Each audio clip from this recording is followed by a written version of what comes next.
What's up, everybody? We are live here from the Mastermind that UWM has put together now for 4 years running with one of the original guests, Mr. Robert Lynn, founder and CEO of Future Home Loans, the #1 broker in all of the state of Florida. This guy has been dominating for years, but moreover and more importantly, he's been a Fast 50 company for 4 years running, and he continues to win despite any economic adversity. He's also a veteran. It's a veteran-owned mortgage company, and he has established an incredible company over these years. We're going to sit down with him, dive into the brilliance that has built the empire of Future Home Loans. We welcome Mr. Robert Lynn. Thank you. Joe, thanks for the introduction. My mom doesn't even speak that highly of me. So I appreciate it. You deserve it. You deserve it, man. And I'm happy to have you on the show today. So, we were just chatting, and we were the original people here at this Masterminds. It's been a journey. It's been a journey, and yeah, several locations. I think we were in Nashville one year, Vegas a couple times, Miami a couple times. We've all. Man, it's been like 5 years. It was awesome. I mean, we got exposed. For me, we were a newer brokerage, and just getting exposed to meeting you, and you had 10 times the business we did when we started talking, and just learning from you, learning from all the folks that we were introduced to. It's been amazing, and such a great tool for my business, this little mastermind that we put together. It really has, and I love to learn from you guys. And it's all been a journey for all of us, right? But you were new. How many years has Future been around? 7 years. So yeah, we were probably our third year when all this stuff started. Within the third year, you ranked as the top broker in Florida? Yeah, we were moving up fast. We weren't quite there yet, but I think we were on some radars because we did stuff the right way, and we were growing really fast. And maybe I got invited a little before I earned my seat at the party, but no, I think we. No, not even close, man. Not even close. It wasn't just your charm and good looks. So let's talk about the lineage, right? Like, when did you finish were you in the military? Yes.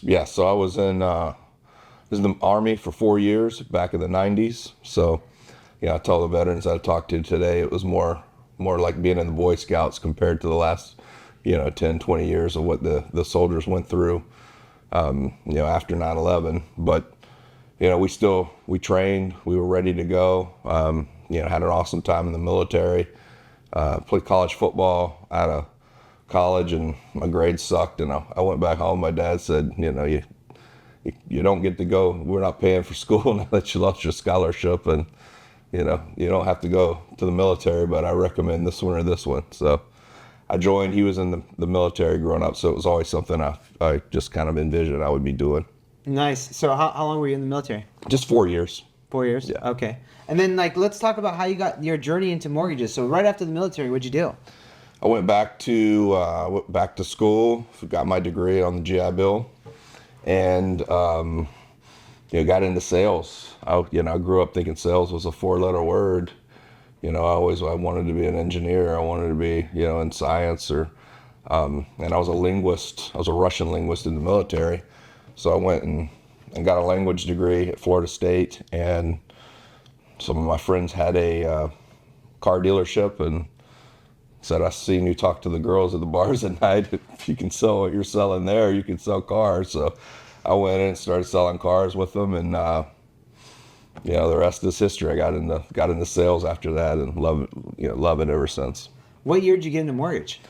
Got a mortgage 12 years ago. It was post-crash when kind of everything consolidated into, the big banks, and they were on a hiring spree. I was in outside sales for office furniture, and the whole market tanked. Everything was being offshored from China. So our business went down to pretty much zero, and I was kind of looking for something else. And I went and interviewed for a mortgage job at Bank of America. They were building out their call center, and I walked in and got hired on the spot. Didn't even know if I was going to show up the first day because, it really wasn't what I wanted to do. But I showed up. I took the first phone calls, and, I fell in love with talking to customers, helping customers, treating them like family. So you started in retail? Yeah, I was a call center refi. Back then it was harp, and, you'd get 20 calls a day because they inherited that whole Countrywide portfolio. So Yeah. it was every shit show loan that had ever been written was calling us every day. And it's quite the baptism, you know. Haven't been in as long as a lot of people, but I took more calls than probably most everybody in the business, you know, for about a 10-year period. Wow. So you were in the weeds, really, really in the weeds. Yeah. I had a loan that took me a year to close. I had the site record when I closed 54 loans, and like our average closing was 4 to 6 months back then. So you started Future 7 years ago. Yeah. And what inspired you to start your own company? And you went from Bank of America straight to starting Future? I had worked at a couple places. At that point, I was at Ditech, and I was working in Encompass. Have you worked in Encompass? Oh yeah, of course. Yeah. Clunky. Yeah. I mean, it makes you want to throw your computer out the window. Yeah, and slow. Slow. And I'm one when I was in my best, I needed speed. I had 5-10 screens open. I was multitasking. I needed to keep. I'm one of those, if I'm not constantly going, I'll lose my momentum, and I couldn't take it. It was so clunky. You would get going on one thing and then have to wait for it to, you had the thing spinning all the time. And I'm like, this is horrible. And then it just started also adding up. Just our rates sucked. Every time a customer would call and it was a broker, we would, I'm like, no, that's not real. That person's lying to, we didn't even fathom the fact that the rates could be so much better. So I started doing the research, and I'm like, there's got to be a better way. Like, this can't be the best way to do it. And that was really the only aspect of the business that I knew. So, I started looking, and there wasn't enough brokers are better. There wasn't this UWM trying to help everybody. There wasn't anywhere near the resources that there are now. It was, I found an old chat room from 10 years earlier that was when the broker channel was humming. And I just went through some old stuff, and I'm like, oh, okay, I need that. I don't need that. What is this? What is this? So just kind of put it together over, 3 or 4 months of, I didn't even know what questions to ask or who to ask them to. So I just kind of figured it out. So you figured out how to be a broker on your own? Yeah, we signed up with UWM, was our first lender that approved us, and me. And, I was embarrassed to even ask my AE the dumb questions that I didn't, because they were so dumb. I thought they might just, we're not working with this guy. He's an idiot. So I was mortified when we started, because I had no idea what I was doing. I did it all by myself. So this was 7 years ago. You Yeah. did it all by yourself. Mm-hmm. And you went and you got your broker's license on your own? Yeah, I got it. I had a buddy that was an AE, and he kind of told me a few places, but they didn't take new brokers at that bank, and he kind of told me how to, basically gave me some guidance, and it was figuring that out, and then figuring out the license, and then figuring out the credit bureaus, and then trying to get a name that Future Home Loans. I was riding my bike one day talking to a buddy, and I was like, I got to get a name for this, and I said Future, and they're like, yeah, in the future you're gonna need to get a name. I'm like, no, Future's the name. Yeah, he ended up being my partner in this, and he was like, well, that is really good. That is a good name, and it was in time to ride the future. Yeah. Yep. So, I hauled ass home real quick, and I Googled it, and there was no Future Home Loans. So I went to the patent office and, got my my trademark. I went to Fiverr and paid $50 and got the logo done, and the first one that came back, it was our logo, and it's still our logo, and I loved it from day one. Like, yeah, that's awesome. And then I went and figured out how to get the service mark, and basically I'm a, if you're gonna do it yourself kind of person, or you're gonna have a hard time training and teaching and coaching people to do it if you're not willing to do it yourself. Let me ask you this: you started off with a cush job at Ditech, probably making a couple $100,000. Yep. What were you thinking to go, you know what, I'm going to go start my own company and go commission only, and I'm going to risk making $0 for months and months and months, or maybe never making $1? Yeah, it's it was a different mindset, and my wife was really curious. My girlfriend at the time was really curious about that. But she had a stable job that she'd been at for a long time, and it gave me some stability. And it's just that I knew a lot of really good people, and there was a lot of really good mortgage people that I met. The jobs were pretty bad, but the culture was just great. Like, the folks we worked with really cared about each other. And what sucked is nobody would ever try to get a referral from a friend or a family.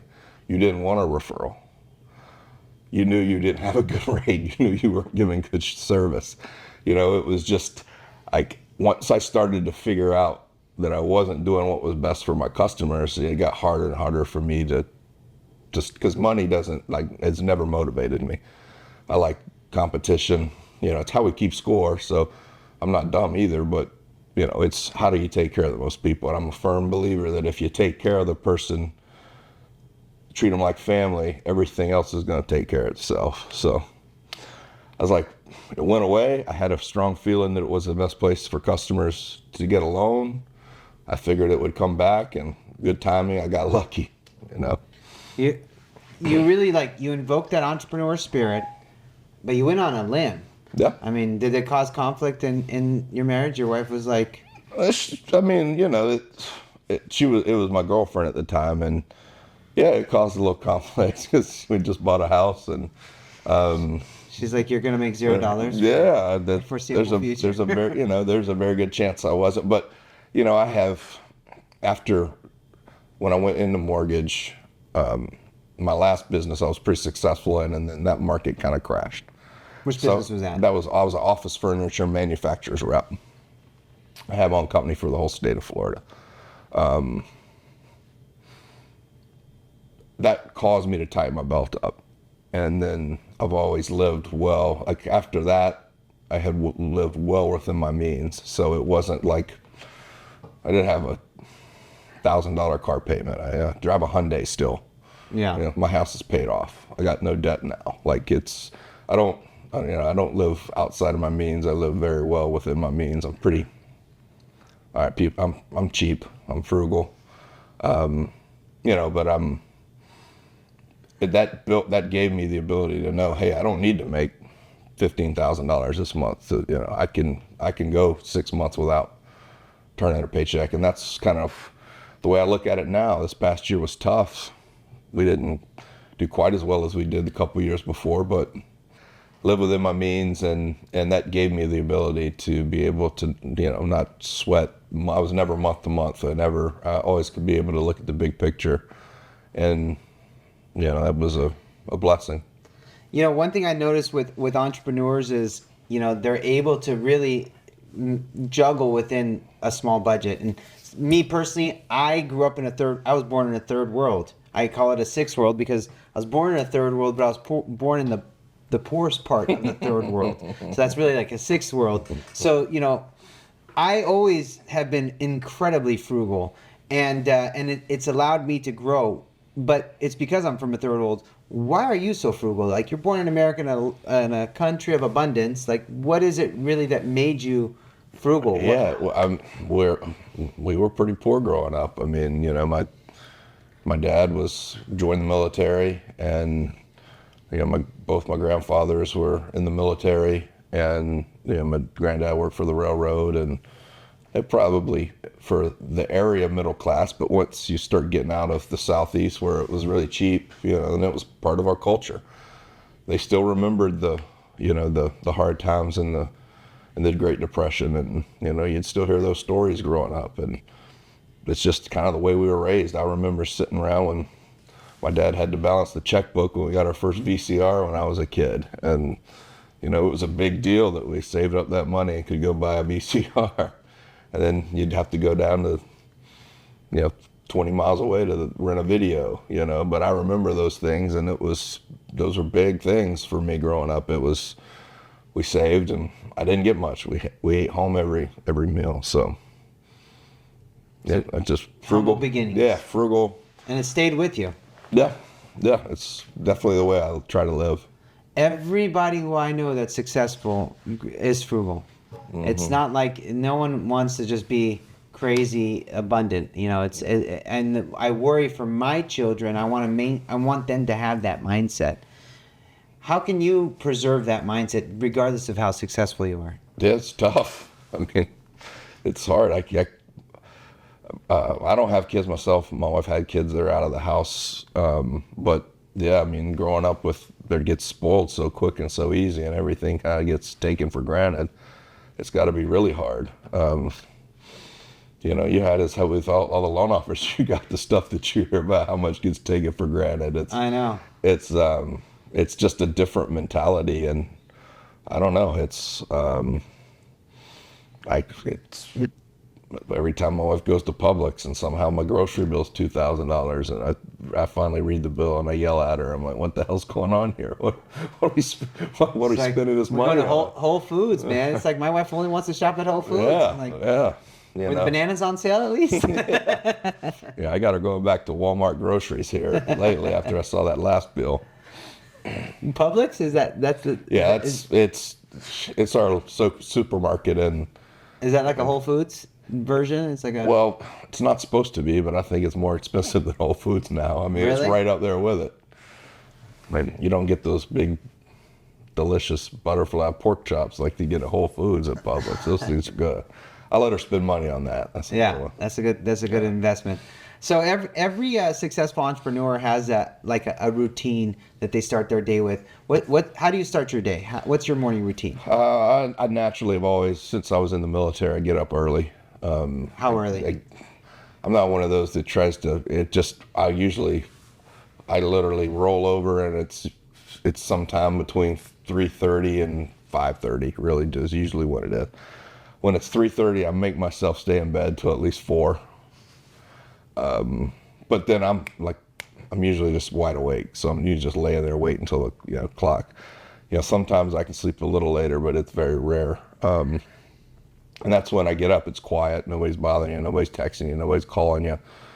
I usually jump on the computer, get some emails knocked out so everybody knows I was up at 4 in the morning or 5 in the morning when they see the timestamp. Yeah. You want people to know about it too. And I usually get coffee and watch a podcast. I like one of the Diary of the CEO podcast or Lex Fridman podcast. There's several podcasts. I like the long form ones. And I jump on there and I watch those. And nice. Yeah. So you podcast in the morning, get up very, very early. See, every CEO I know has a very similar routine. Get up super early, start with some work, do some meditation, and I ask because I always learn. I always want to know what other successful entrepreneurs are doing. So let me ask you this: what do you think inspired you to start your own company? What was the source of that inspiration? Was it a mentor? Was it a vision? Was it someone was it just you're just crazy? No, I think it was just frustration. I think it was just the fact that every person I work with, why aren't we doing this? This is the dumbest way to possibly do this. And nobody could give me an answer other than this is the way we do it. And that's not an answer that I approve of. And I left, there was a short time after I left Ditech, and there was a wholesaler that was trying to go start kind of this retail branch model thing, and I went to work with them for 2 months, and everything they did was just dumb, and I'm like, I can do this way better by myself. I can figure this out, and my worst case scenario is better than their best case than what we got right now. And it was like, well, why am I doing this? I pulled some math together, and I did a quick little business plan, and I came up with some projections. I'm like, if I can close 5 loans a month, if I can get 2 or 3 other people, we can close 10 loans a month. I can make this work. And that's how it started. 5, 10 loans a month. Now our pipeline's over 200 and coming out of the slow season, and we're ready for a big 2024. You've had people working for you since you started. Well, it was me, and then I talked another dude who's really smart, Nick Walker. Talked him to kind of joining me after the first couple months we got it started, and we partnered up, and his wife, really talented. She worked with us doing marketing, Mary. And then 3 or 4 months after that, we had started doing some loans. And 3 or 4 months out of that, like, we were like, okay, we might want to hire somebody. And a really good friend of mine worked with Movement, and he had sent me 5 straight declines that Movement had, and I closed all 5. And he's like, why am I still working here? All my loans getting closed over there. So he came and joined me, and then 2 other people came and joined us kind of right at that same time. So, you know, when we thought, okay, in 3 to 6 months, let's hire somebody, within 2 months, we had 3 people on board. And then it was just every aspect of the business kind of went like, okay, let's think about doing this in 6 months, and then it happens next month. And let's think about doing this in next year, and it happens in 3 months. So it was right place, right time 7 years ago. You remember it was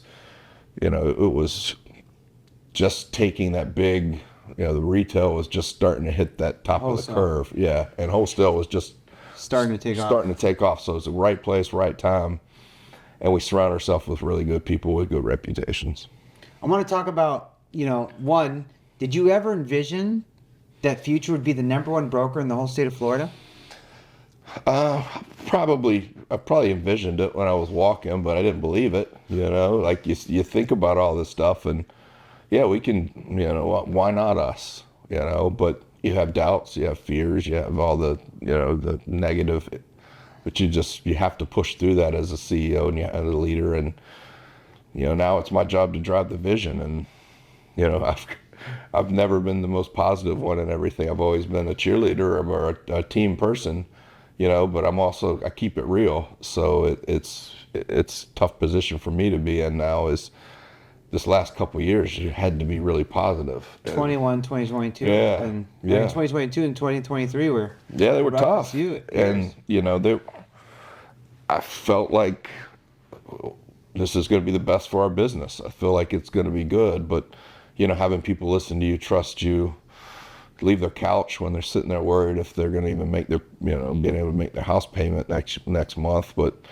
we always look out for people. I'm never going to let anybody working with us starve or go without. We're going to take care of people. So, again, that's one thing I really admire about you. And I've met people that work for Future, and I've met, a lot of people that work for you, and you got an awesome culture. Like, what is some of the secret sauce that you have that's allowed you to develop such an incredible culture? Because I know your people, they'll take bullets for you. Yeah, so when I was telling you about the bank, how the job, every aspect of the job sucked, but the culture was really good. Andy Fulton was our site leader, and he would come give you the quarterly pay cut, because they would cut your pay just about every quarter in the bank, and you would leave the pay cut meeting feeling sorry for Andy for having to give you the message. And then he went off and took over Charlotte, and then 2 years ago he became my president of sales. I hired him. He was the big boss site leader when I got into mortgage, and now he works for us because he had set that culture, which the culture was just high emotional intelligence, which I don't have the highest emotional intelligence. Like, I care about people. I could put myself in other shoes.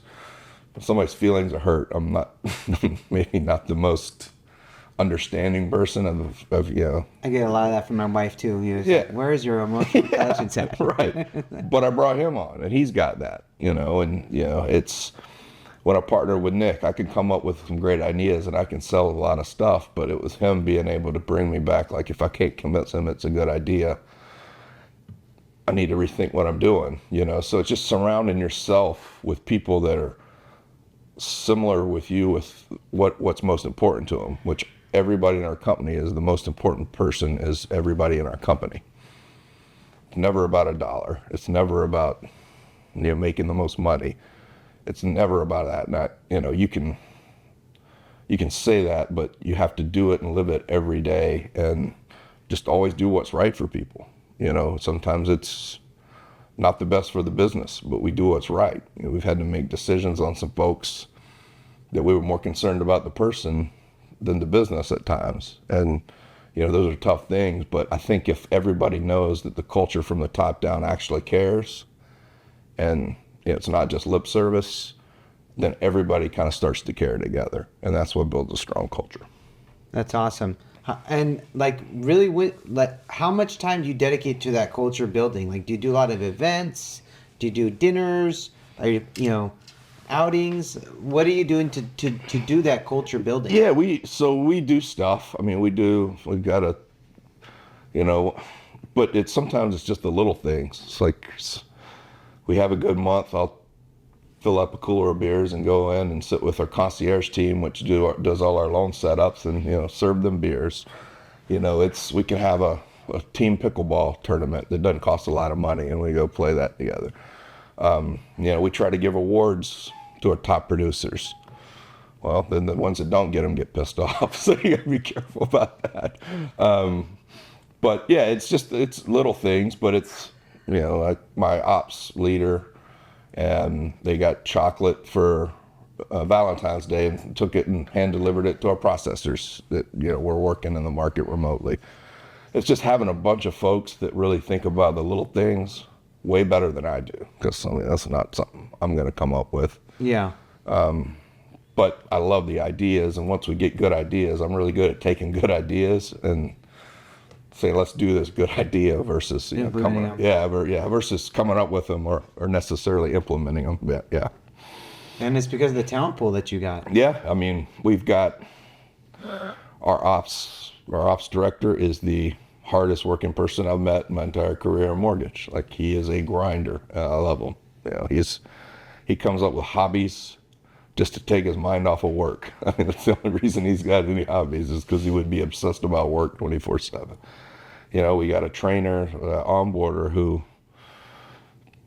is everybody's best friend.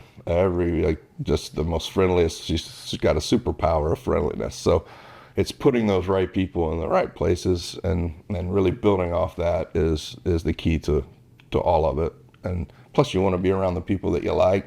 Yeah. And it's also good that their skill sets aren't necessarily my skill sets. Like, our ops director can take something, map it out, follow up, like do 20 steps on a plan. I can't do that. I can get us through the first 4 or 5, and then we need to have some momentum there. So surrounding yourself with people that care and also put forth in that effort. We're going to talk about your growth now, because Future continues to grow, and I'll talk about the future of Future in a sec. But like, you won the Fast 50 award for 4 years consecutively, and that's an incredible award to win. How are you continuing to grow at that pace? Yeah, that was the coolest one. That was the one that when I started the business, that was the one that you said, like, did you envision it? Like, that's the one I envisioned. I want to win it, because that's all businesses in the whole area, and it's like, you have to send your taxes in. You can't pencil whip that one. They actually verify it. They verify. That's a tax return verified award. Yeah, it's tax return verified. In our first year, we were number 3 out of the Fast 50. So it's super cool. How do we do it? We right now, we're probably not going to make it 5 years in a row, I'll be honest, because the last 2 years were tough, and we held serve. I think we probably stayed within 5% of where we were, but when the industry's down 20-30%, I still think it's a win. So we're still growing. It just doesn't quite feel like we're growing that fast now. But you are growing, because I see how many LOs are you at now? I think we got 75 LOs. 75 LOs, and that's how many and it's all decentralized? Yeah. All decentralized, independent loan officers. Yep. How are you managing 75 LOs? Yeah, it's you hire good people, you train them well. Like, the beauty is we brought in half of our people we just all worked with and knew, and like, I've listened to their calls back in the day when I was their sales manager, or we have a sales manager that was managing them. Like, we know good loan officers so we got really lucky at the right place at the right time. We brought in a lot of really good people that didn't need much management, which allows us to kind of focus on bringing the new people, understand the way we do business, why we do business, and it's implementing technology. I think we talked last year I showed you some of the technology we had built out. I actually wanted to talk to you. That was going to be my next question. Like, Yeah. you're big on proprietary technology. You own your tech. Yeah, we built it out, and it was really, when you're managing all these people, you have to have some systems in place, and we built out systems where we all communicated in one we called our hub. FHL1 is our website, and it's our hub, and everything about a loan goes in here. When we got a newer loan officer, I've got a 5-person concierge team that takes their application, and we can double check it, troubleshoot it. Hey, I'm having a AUS error. Hey, I need some help with this. We got a credit issue. They've got people that they can go to that can actually help them that are in the systems every day. So you have to build these, if you are going to grow a scale, I think, and provide the level of support where you turn a $2 million producer into a $5 million producer into a $10 million producer. The ultimate goal, let's get them all to $20 million producers. Yeah. That's what you want, is $120 million producers. And then you got a really, really good mortgage company. And then you're going to have your 40s and 50s in there too. But they have that, the process in place to help them grow their scale, double their business. But like I said, I'm frugal. I don't have 20 people doing that. We've got some people that are a little more entry level. They're helping with the systems. I've got a trainer on boarder that kind of takes it from our, president of sales is kind of the primary recruiter. His highest and best use isn't walking them through systems. So, you take that off his plate and kind of do that 80-20 rule they talk about when you want to 10x your business, where you take, what is the 80% that doesn't provide revenue off your plate? Let's put it on somebody else. And, we've got what's our highest and best use? What's our $500 an hour work? What's our $200 an hour work? And who's doing that? Yeah. And what's the $20 hour work? And it's getting people out of the $20 hour work and into their highest best use. Love it, love it. Now, let me ask you this, because I know you're really, really busy, and you got a wife, you got a big business, how are you balancing running this big company and, and all the demands of loan officers, especially in a market that was incredibly volatile? Yeah, it's hard. I mean, it's hard. It's stressful, and when you're feeling the stress, you can have, it's bad eating habits, bad health habits. You can get so focused into the stress that you don't take yourself out of it. My health had gotten into a point where it wasn't the best a couple of years ago, and it was, you have to have balance. I call it pay myself first. So after I do, my coffee, my emails, I get on the bike and I ride for an hour or two. I'll get on the rower, and you have to have that time where you're at, I say it, I got to pay myself first, because if you're not physically happy, healthy, functional, like everything else just is, you're gonna snowball in the other direction. So you have to make yourself do it. You have to, and it helps by having a team. Like I just said, I've got a president of sales that handles a lot of my stress. I've got an ops director that handles a lot of the stress. I got our process manager that's awesome, handles a lot of the stress on escalations. So, when stuff gets to me, all I'm really doing is just jumping in the system, making sure I know what I'm yelling about, and just yelling at somebody. But you have to have the people and the structures in place that get everybody as effectively focused on their highest and best use as possible. And that allows you to focus on, hey, I've got to focus on my health. I've got to spend time with, have dinner with the family. You got to put the work in, and not just in the business. It's got to be business, health, family, everything. So you're finding time for everything. Yeah, I mean, what goes out of the window is, a lot of the late nights drinking and stuff I used to like to do. We'll probably have a little bit of that here the next couple of days, but you do that once a year. Yeah, it's pretty rare, because that hangover is a rough one. Yeah, it lasts a lot longer now when you got a lot of other stuff you need to be doing. Yeah, it sure does. Are you still in the weeds? Are you still originating? Or you're focused on growth? Yeah, I pulled myself out of the originating early on. It was a year or two in. I stopped doing that. All biz dev. Yeah, it's are you focusing in the business or on the business? And I wanted to work on the business. And I didn't think I could build a team like I did in our market if they were being overshadowed by an owner or producer. Yeah. You know, it was a conscious decision that I don't want to compete with my folks, because it's just in a small market like ours, you're not going to get an A player that's going to come play second fiddle to an owner that is throwing their weight around. So, yeah, that's business development, supporting them. How do we help them? How do we build this? How do we, attack new markets? Yeah, that's where we're. So what do you see? What are you guys doing mostly around? You guys are mostly purchase focused? Yeah, we're probably 96, 97% purchase. Probably 95, 99, probably 90% since we started the business, but a lot heavier. That makes you basically like you're recession proof.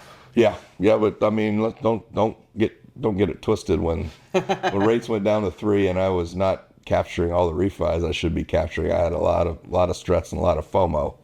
Yeah. So we are really focused on getting better at that. Next time that comes, we're going to take advantage of it. But yeah, I don't feel like it's coming anytime soon, so don't worry. I know that. I don't tell anybody, especially people here. But I don't mind it, going on another year till I get all my ducks in a row.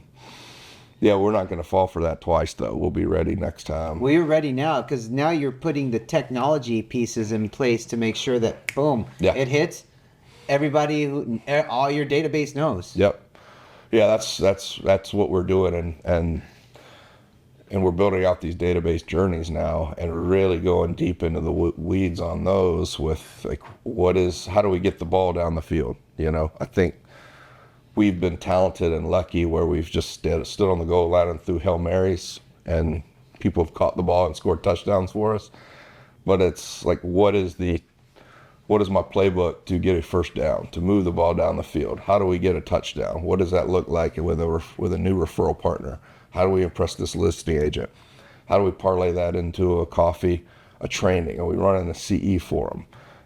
I'm really diving into that on past clients, but on referral partners as well. Like, what is this journey that we're doing, and how do we help? How do we add value as a company? So you're doing CEs for your realtor partners? Yeah. Oh yeah, that's a big win for us. Yeah.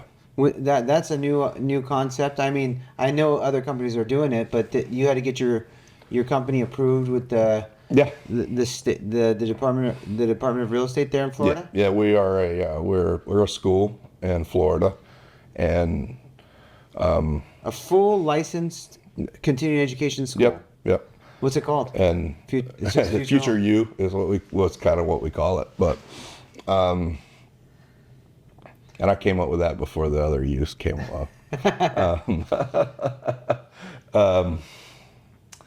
Yeah, that's huge for us, and that's part of our path. That's how do we add value to my trainer will go out and hold these CEs. We got LOs approved to do it. I went down to a VA CE that our rock star in Melbourne did a couple weeks ago, and she killed it. And 3 new agents each sent her a contract within 3 days that she'd never even talked to the agent or the client before this. Just had the contracts land in the inbox. So it's What inspired you to start a school? Well, we were outsourcing it, and we had to pay somebody to do it. And then it's like, well, what does this cost me to get this done? And I think the recurring theme here is I don't want to spend it. So what do we cost to do it? And then we just went through the certification process, and we're approved. And then you have a trainer though? Yeah. But it's still cheaper to hire a trainer to teach the classes than it is to go. Well, she does a lot of stuff. Like, she does our onboarding, our training. Like, there's everybody in our job kind of has 3 or 4. In our, you're saying the way, small business, everybody's got to wear 3 or 4 hats. And that's kind of one of her hats, is like, we're trying to train. We call it, we stole it from UWM, but we try to run sales plays every week. And, we're trying to choreograph these sales plays now that our realtor partners can do them and run them as well. And, how do we provide content? How do we, provide social? How do we what's the message when you make the phone call? So we're trying to choreograph all that, and that's part of what we're doing. And the better we get on that, my mindset is I want to have a 20-minute TED Talk on everything we do. I want to have an hour training on everything we do, and I want to have a 2-hour CE on everything we do. And if we're not thinking about all those 3 things at once, then we're kind of missing the boat. My big motto this year that everybody's sick of hearing is focus, follow up, and finish. So everything we do, every idea we have, every concept we talk about, we need to be able to explain what our focus is on it, what's our follow-up routine that's going to go, and what does the finish line look like, so we know if we score a touchdown or not. That is powerful. That's powerful. I got a couple more questions, and I've been holding you up here. What do you think the future is of Future Home Loans? Like, what's the grand vision for you? Yeah, that's a tough one. You see the bigger companies like yours. I love watching what you've done, and meeting you over these years. I've studied kind of how you grew your company, and then you've got even the bigger ones out there, the Nexus of the world, that they've got a ton of people. I don't know. I don't necessarily want to be the biggest. I want to be the best. And I think my goal is, how do I get, I don't know if it's 100 loan officers, 200 loan officers, and then maybe, I don't know what that number is, but how do we get them to be the best that they can be? And how do I walk into a room or a convention or a title company party, and they see the Future guy show up or girl show up, and all the other LOs walk out the door like, oh, we're screwed, Future's here. That's my goal. That's where I want us to be. I want us to be the most professional, respected, almost a little feared person in the game. And that doesn't necessarily mean we're the biggest. That doesn't necessarily mean we got the most LOs. I think it means we got the best LOs, and we're providing the best customer experience, and we're providing the best level of service to our referral partners, and we're adding the most value. That's, and I think everything will take care of itself if we keep focused on that. I love it. I love it. And I like to end every podcast with this question. What's a personal goal that you have? It's a 3-pronged question. What's a personal goal that you have? What's a business goal? And we kind of hinted at that with Future, but just for this year, not the grand vision, just the business goal for 2024. And what's a family goal that you have? Okay, so personal goal. I've been cycling a lot. I want to do a 100-mile ride this year. So that one's tough. On your own or in a competition? No, it'll be, whether I sign up with a group or whatever, 100 miles straight through. I've gotten up to like 60 before, but my back's a little, especially after that plane ride, gets a little tight. So we'll see. Business goal. 100-mile ride, man. That's amazing. Yeah, so that's my goal this year. That business goal, we want to do like 600-700 million this year. We want to add about 30 LOs, and we want to double production for everybody that we got. Is kind of our goal. I love that. And then family goal. Whew, my wife talks about trips all the time, so it'll be whatever trip she wants to go on, but it'll be a big, nice trip somewhere. Just one trip? Well, it'll be several, I'm sure. But yeah, I enjoy Europe, so I like to go over there a couple. Do you go every year? I have the last couple of years. I like a couple weeks over there. Where do you go? Last couple of years, I've gone to London for the Jaguars football game. The Jags play over there, so we go to that. Me and some of my friends. I love Germany. Went to Switzerland last year, or year before last, for Christmas. Spent Christmas in Switzerland. That was fun. So, yeah, traveling. I got some places left on my bucket list to still want to hit. My wife asked me yesterday, like, what's your bucket list? And I'm like, I was always too poor to figure out a bucket list. And now I'm like, oh, I can afford a bucket list. Like, I don't know what my bucket list is. Yeah. Well, you got to go. We did a couple years ago. We did a river cruise, and it was started in Germany and went to Budapest, and you know, a lot of old people, so that's a little bit annoying, but it was just so awesome to be able to travel through all these. You know, you look at some place that's old there, it's 2,000 years old. You know, something old for us in the U.S. is 200 or 300 years old, and they're like that's the new school over there. You know, so it's just a whole different perception on time. It's really good because we get so fast paced and kind of so into ourselves here that it's good to kind of step back and realize it doesn't always have to be quite so hectic. Yeah, especially like with our industry, it's always so hectic. We're doing 10 things at once. We're trying to balance our lives, and that's awesome that you're getting to do these awesome trips, man. Yeah. Robert, it's been awesome to have you on Coffeez for Closers on tour. So it's been great. Thank you guys. Make sure if you're in Florida, you got to check this guy out. He is crushing. He's going to make you super successful. God bless you, man. Thanks, Joe. Keep Appreciate you. dominating. Thanks for being Keep dominating. Appreciate your friendship, man.